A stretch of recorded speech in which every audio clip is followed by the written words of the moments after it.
देखो इस अध्याय में से आपके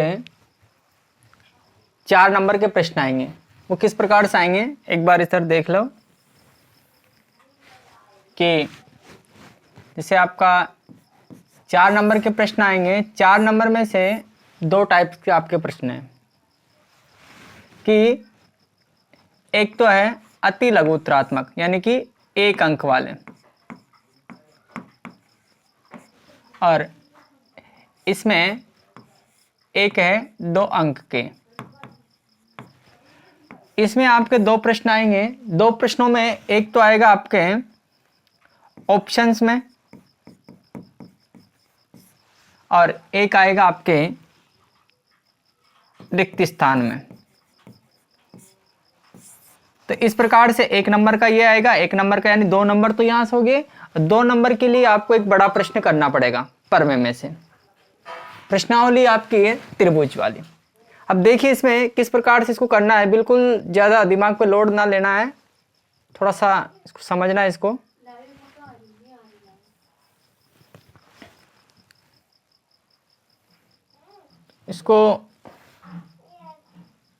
अगले वाले पेज के थोड़ा सा इसमें रिवीजन देख लेते हैं। पहला पेज देखिए, सबसे पहले इसमें आपको 2 टॉपिक पढ़ने पड़ेंगे। एक तो है समरूपता। अब समरूपता क्या होती है? समरूपता के लिए मैंने कुछ पॉइंट यहां लिखे हैं कि समरूप आकृतियां यानी ऐसी 2 आकृतियां जो दिखने में बिल्कुल एक जैसी हो, यानी आकार समान हो परंतु माप समान होना आवश्यक नहीं है। यानी कि उनकी जो साइज जो है वो दोनों की समान इक्वल हो या ना हो, कोई डिपेंड नहीं करता है। केवल आपको ये देखना है उनका आकार क्या है, बिल्कुल समान। इससे 2 आकृति व्रत है, एक व्रत ये है और एक व्रत ये है। दोनों ही व्रत है, ये भी क्या है व्रत है और ये भी क्या है व्रत है। इस कारण से दोनों आकृतियां क्या है, ये समरूप है। लेकिन देखो क्या इनकी साइज बराबर है? क्या साइज का डिसीजन लिया जाता है इसकी त्रिज्या के माध्यम से। तो दोनों की त्रिज्या अलग अलग है, इसकी त्रिज्या कैपिटल आर, इसकी स्मॉल आर। इस कारण से ये सर्वांग सम नहीं है लेकिन ये समरूप जरूर है। इसी प्रकार से देखिए यहाँ पे इसमें लिखा है सभी सर्वांग सम आकृतियां समरूप होती है परंतु सभी समरूप आकृतियां सर्वांग सम होना आवश्यक नहीं है। जितनी भी समरूप आकृतियां हैं वो सर्वांग सम होगी ये आवश्यक नहीं है। हो सकता है सर्वांग सम हो भी जाए ना भी हो, लेकिन अगर 2 आकृतियां सर्वांग सम है तो पक्का वो समरूप भी होगी। देखिए हाँ, समबहुभुज समान भुजा वाले बहुभुज परस्पर समरूप होते हैं, ये कंडीशन आपको ध्यान रखना है। 2 आकृतियां कब समरूप होती है, उनमें 2 कंडीशन है कि संगत कोण समान हो और संगत भुजाएं समान अनुपाती हो। जैसे मान लो यह है त्रिभुज ABC समरूप है त्रिभुज PQR के। तो इसमें कौन कौन सी चीजें इक्वल रहेगी? कोणों की बात करें तो संगत कोण यानी कोण A के संगत आपके कोण आएगा कोण P।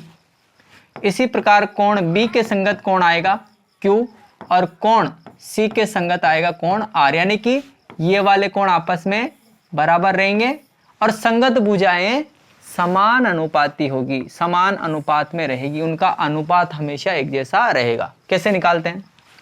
जैसे इसकी बात करें तो AB और इधर इसके अनुपात में क्या आएगा बटे में PQ। ऐसे ही BC और बटे में क्या आएगा QR। फिर आपके क्या आ जाएगा AC और बटे में क्या आ जाएगा PR। इस प्रकार से इसको अपन रिप्रेजेंट कर सकते हैं। कौन कौन सी आकृतियां समरूप हो सकती है? सभी वृत्त आपस में समरूप होंगे, सभी वर्ग ये भी समरूप होंगे, समबाहु त्रिभुज ये भी क्या रहेंगे समरूप रहेंगे, और रेखाखंड परस्पर क्या रहते हैं समरूप रहते हैं। 2 समान कोणिक त्रिभुजों में संगत भुजाओं का अनुपात भी सदैव समान रहता है, ये अपन ने लिखा है यहाँ पे। और आधारभूत अनुपातिकता परमेय या थेल्स परमेय, इसका स्टेटमेंट याद रखना आपको किस प्रकार से ये काम करती है। देखिए इधर कि एक त्रिभुज रहता है,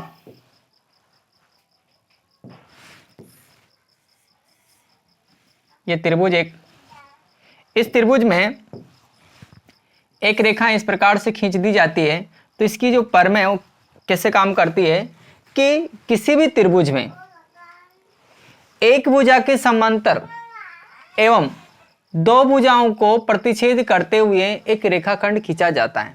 यानी कि ये त्रिभुज ABC है, इस त्रिभुज ABC में आपके ये P और Q इसमें दिया होगा कि PQ समांतर है BC के, PQ समांतर है किसके, BC के, तो आधारभूत प्रमेय लग जाएगी। इसका कथन ये होता है कि त्रिभुज में एक भुजा के समांतर एवं शेष दो भुजाओं को प्रतिच्छेद करते हुए एक रेखा खींची जाए तो अन्य शेष भुजाओं को समान अनुपात में विभाजित करती है। इसका मतलब ये अनुपात इसका और इधर इसके साथ में इसका अनुपात, तो अपन यहाँ लिख सकते हैं शीर्ष की ओर से AP अनुपात PB बराबर रहेगा AQ अनुपात QC। यानी कि आपको त्रिभुज में ये देखना है कि अगर दो रेखाएं समांतर है, ये बीच वाली जो रेखा है वो इसकी आधार एक किसी भी एक रेखा के समांतर है तो थेल्स प्रमेय लगा सकते हैं। थेल्स प्रमेय से क्या होगा, जैसे ही थेल्स प्रमेय लगाओगे तो इस प्रकार से अनुपात बनेगा, यानी कि AP अनुपात PB और AQ अनुपात QC। अब यहाँ से एक नंबर का क्वेश्चन आपके आएगा। कैसे? जैसे मान लो आपको दे दिया कि ये त्रिभुज है और इस त्रिभुज में AP का मान 2 सेंटीमीटर है, इसका मान 3 सेंटीमीटर है, AQ का मान 3 सेंटीमीटर है, तो बताइए आप QC का मान कितना होगा, इस QC का मान कितना रहेगा। अब आपको कुछ भी नहीं करना, ये देखना कि ये समांतर है इसके, इस कारण से थेल्स प्रमेय लगेगी, आते इनके अनुपात बराबर रहेंगे। तो AP का 2 बटा PB का मान 3 बराबर AQ 3 और QC ये निकालना है। तो QC निकालेंगे तो ये क्या होगा, वज्रगुणा होगा। जैसे वज्रगुणा करेंगे तो 3 इंटू QC बराबर हो जाएगा 9 और QC बराबर हो जाएगा आपके 9/3, यानी कि इसका आंसर कितना आएगा आपके 3 आएगा। एक प्रश्न तो ये आएगा। प्रश्नों की भी बात करेंगे अपन, नेक्स्ट पेज पे चलते हैं। आधारभूत अनुपातिकता प्रमेय का विलोम किसी त्रिभुज की दो भुजाओं को समान अनुपात में विभाजित करने वाली रेखा तीसरी भुजा के समांतर होती है। आधारभूत प्रमेय का विलोम, विलोम क्या बात करता है, इस प्रकार से देखिए ये कि किसी भी त्रिभुज की दो भुजाओं को समान अनुपात में, यानी कि एक रेखा खींच रहा हूं मैं ये वाली इस प्रकार से, और ये रेखा किसी भी त्रिभुज की दो भुजाओं को, यानी कि ये अगर मान लो ये ABC है, ABC की AB और BC भुजा को अगर समान अनुपात में काट रही है, इसका मतलब आपको ये दिया है कि ये D और E रेखा जो है ये AD अपॉन BD बराबर AE अपॉन EC अगर पहले से दिया हो तो आप ये कह सकते हो कि ये जो बीच वाली जो रेखा है आपने खींची DE रेखा, ये DE थेल्स प्रमेय के विलोम से इस BC के क्या हो जाएगी, समांतर। थेल्स प्रमेय ये बोल रही थी अगर ये बीच वाली रेखा समांतर हो तो अनुपात बराबर होंगे, और अगर अनुपात बराबर हो तो ये रेखाएं क्या होगी, समांतर होगी। आगे देखिए, त्रिभुजों की समरूपता हेतु कसौटियां। कसौटियां का मतलब है दो त्रिभुज को आप किन नियमों की सहायता से समरूप कर सकते हो। तो एक नियम तो है S, इसका मतलब है उसकी तीनों भुजाओं का अनुपात, और एक है आपके AA। अब AA को समझना यहाँ, इसका मतलब है दो कोण वाला। इस त्रिभुज और इस त्रिभुज की बात करें कि दोनों के अगर मान लो ये 60 डिग्री का है, ये 40 डिग्री का है, ये 40 डिग्री का है और ये 60 डिग्री का है, तो तीसरा कोण ऑटोमेटिक से क्या हो जाएगा, उसको देखने की जरूरत नहीं, बराबर हो जाएगा। कितना रहेगा, ये 80 और ये भी कितना रहेगा, 80। हुआ कि नहीं हुआ बराबर। इसलिए इसको 3 ऐसे लिखो या 2 ऐसे लिखो, बात एक ही है। दूसरा है S, यानी कि तीनों भुजाओं का अनुपात इक्वल हो। तीसरा नियम है एस एस, यानी कि दो तो भुजाओं का अनुपात और एक उनके बीच का कोण। जैसे मान लो ये त्रिभुज है ए बी सी, और एक त्रिभुज और ले लेते हैं अपन, इसका नाम है पी क्यू आर।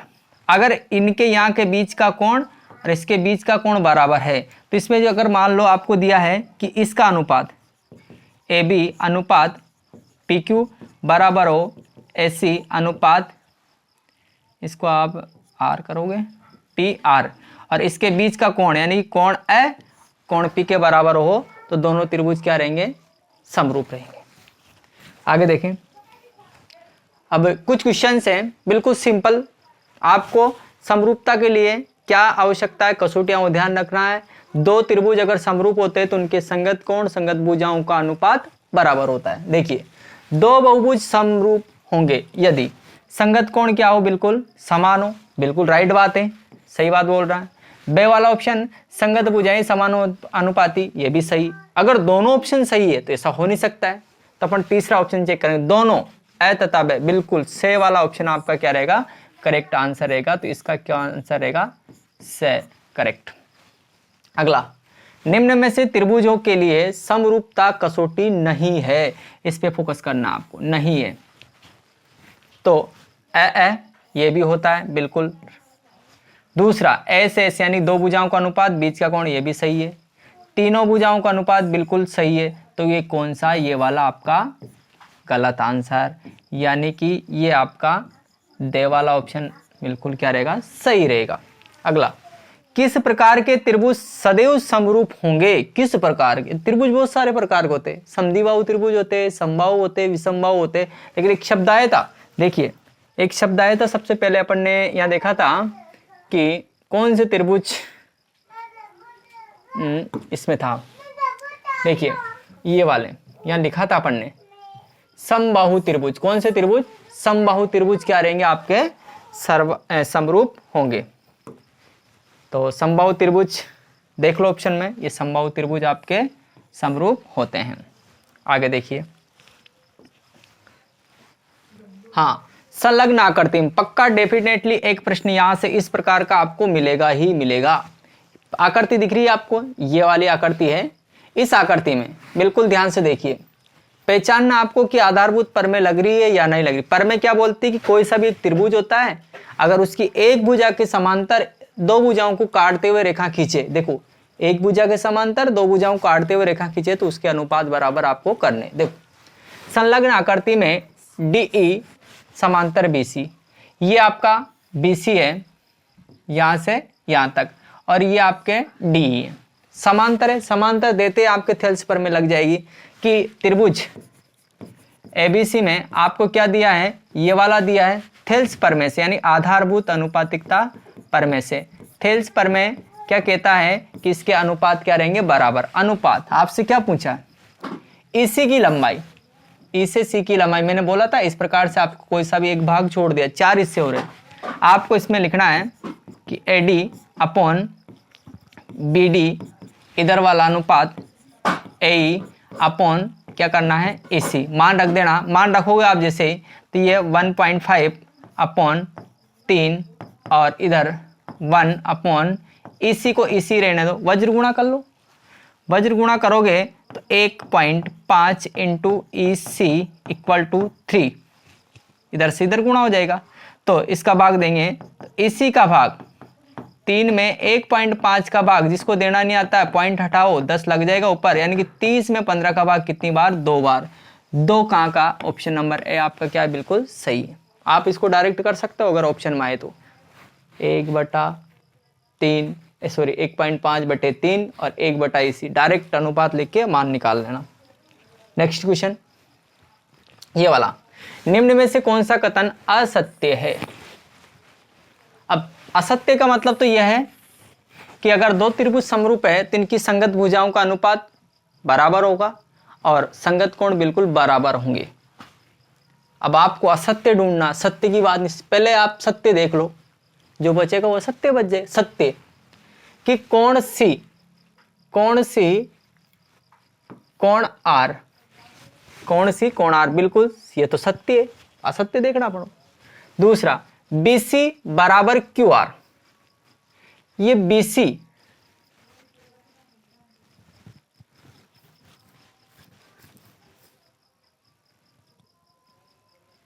BC बराबर QR, BC बराबर QR,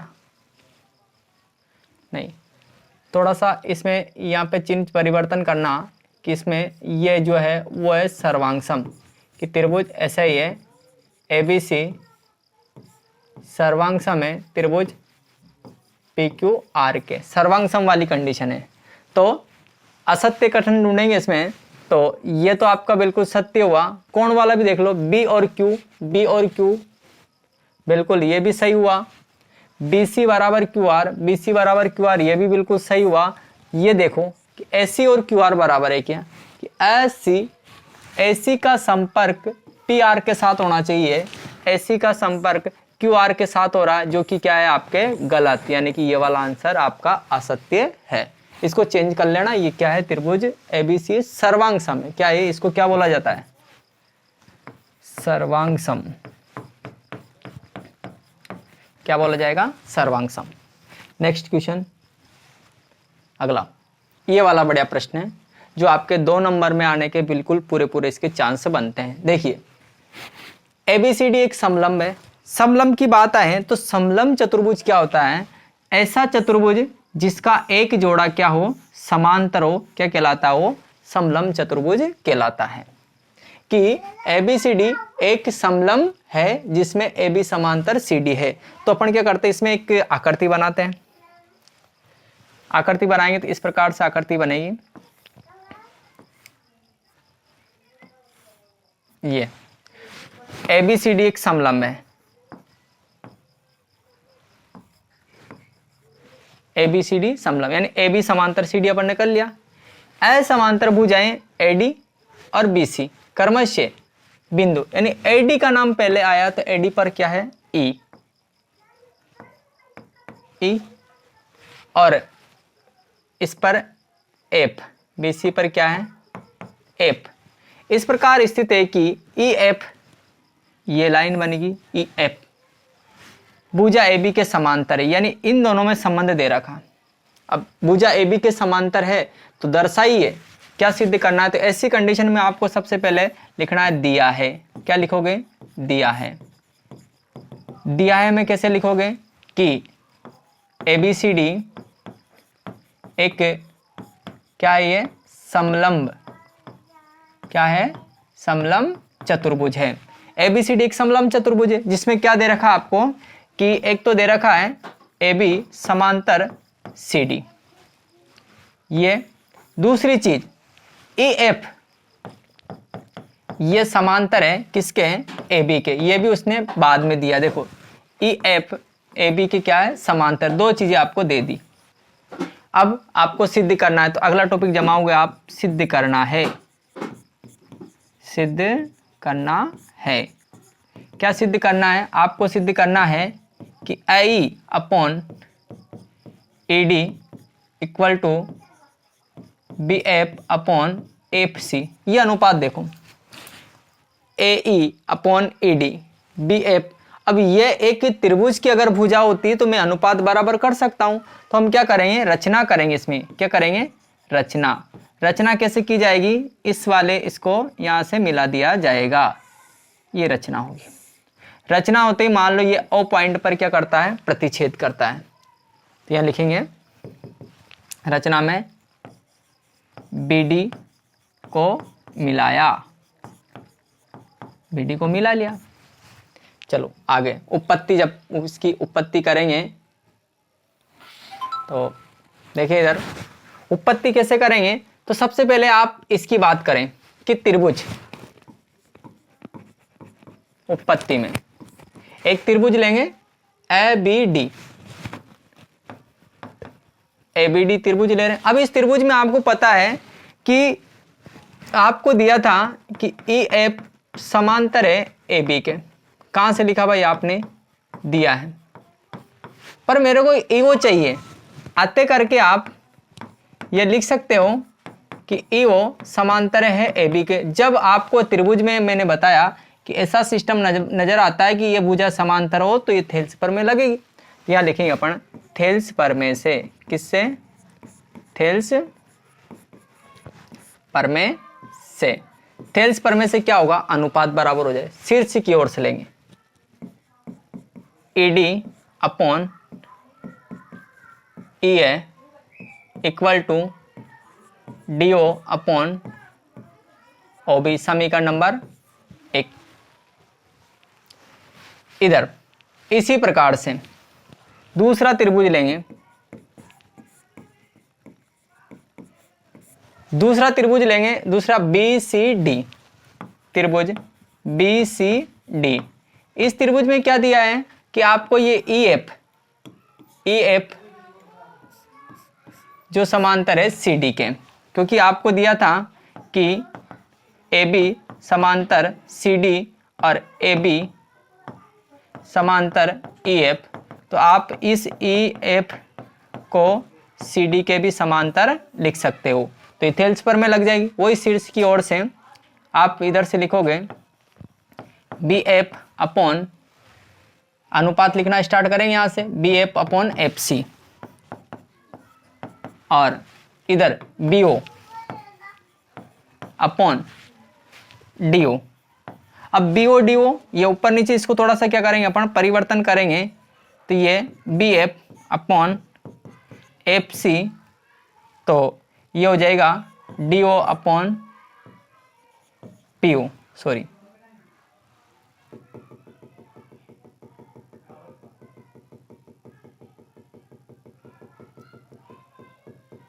बहुत सारा लिख, इसको परिवर्तित कर रहे हैं अपन, तो ये FC अपॉन PF और DO अपॉन BO।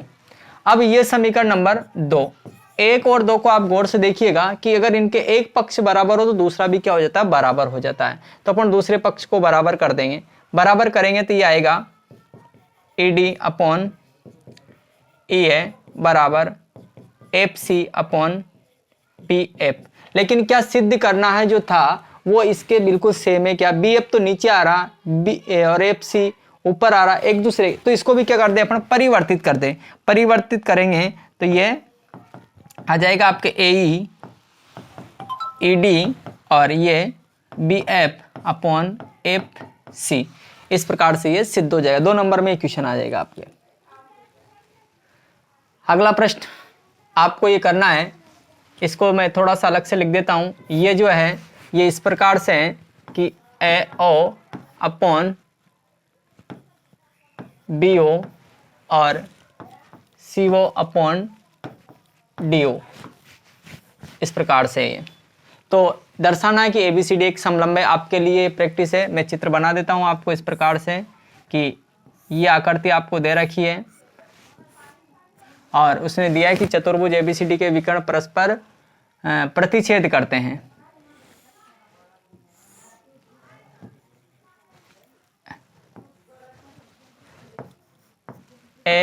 ABCD इस प्रकार से, तो आप इसको करे देखें। ABCD को आपको क्या करना है, समलंब करने के लिए आपको ये लाना है कि अगर आप किसी भी प्रकार से AB समांतर CD लेके आ गए तो आपका काम हो जाएगा। थैंक यू, धन्यवाद।